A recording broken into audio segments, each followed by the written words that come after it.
ठाकुर जी हैं, उड़ीसा में विराजमान है। वो वृंदावन के ठाकुर जी थे, गोपाल जी।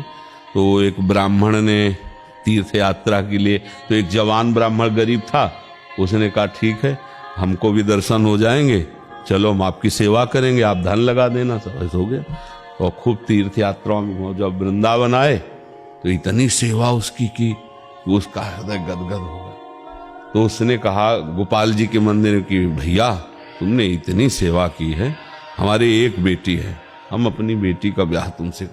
तो बोले देखो हम तो कुछ कहा नहीं, लेकिन आप ही ने कहा है, बदल मत जाना वहां गांव जाके, क्योंकि तुम जब बड़े आदमी हो, तुम्हारे लड़का ऐसा है। बोले नहीं नहीं बदल क्यों जाएंगे, भगवान के मंदिर में कहते हैं कि हम बेटी का ब्याह कर देंगे। सब होकर सारांश में बताया। जब घर पहुंचा तो महीना 2 महीना हो गए, कोई सांस ही न लिए। तो उनसे कहा बाबा तुमने कहा था ना, तो लड़कों ने पहले उनको सुन, तो उन्होंने कहा भाई हमें याद नहीं कि हमने कहा। वो पंचों को इकट्ठा किया, पहले गांव के लोग प्रधान हो सब पंचायत करते थे ना, पंचों से कहा देखो हमने तो चाह नहीं की थी, उन्होंने अपनी तरफ से कहा था। तो पंचों ने कहा भाई कोई गवाही होना चाहिए। तो अब हम ये बुढ़े साहब गवाही कौन थी? हाँ भगवान के सामने, गोपाल जी के सामने कहा था।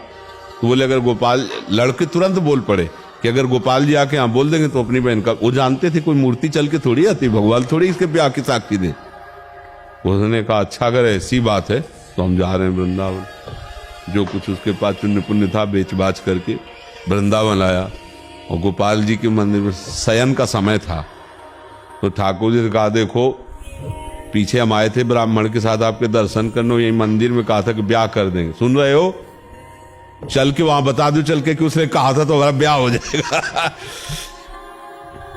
तो जो सेवा करने वाले तो समझे पागल आदमी क्या, कैसी बातें भगवान से कर रहा है।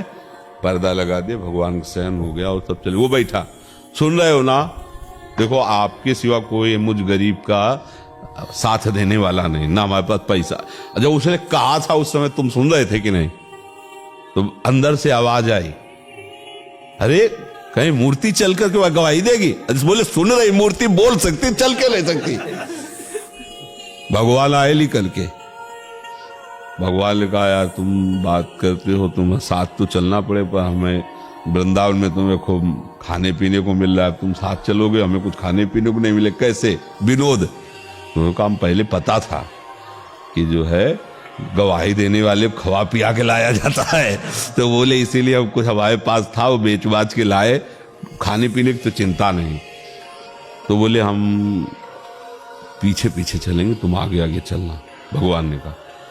बोले हमको देखो फुसलाओ मत, हमें कैसे पता चलेगा? बोले नूपुरों की झनकार तुम्हें सुनाई देगी, और जिस समय पीछे तुम मुड़ के देख लो फिर हम आगे नहीं जाएंगे। ठीक है, भगवान को जब भोग लगाना होता तब पवा देता, और पीछे पीछे भगवान गए वहां उड़ीसा प्रांत में, अपने वृंदावन के ठाकुर गोपाल जी, हाँ वहां भगवान गए। और वो थोड़ा ही नगर रह गया तो अब उसको लगा कि केवल नूपुरे सुनाई दे रहे कि आ भी रहे। जो मुड़ के देखा तो भगवान मुस्कुराते बोले देखो हमारा तुम्हारा वादा था, अब इतने नजदीक आप तो नहीं चलेंगे। बोला चलो भी मत, हमें कोई परेशानी, हम बुला के लाए। पूरे गांव में गोपाल जी आए, सबको आश्चर्य हुआ वृंदावन से ठाकुर जी। तो अब किसी को साक्षी मांगने की हिम्मत पड़ी क्या, जब भगवान साक्षात? हमें दृढ़ विश्वास, देखो भगवान गए चल के, मूर्ति होते हुए प्रगट में चल के गए। हमें दृढ़ विश्वास की आवश्यकता है, हमारी भक्ति में दम नहीं है विश्वास की।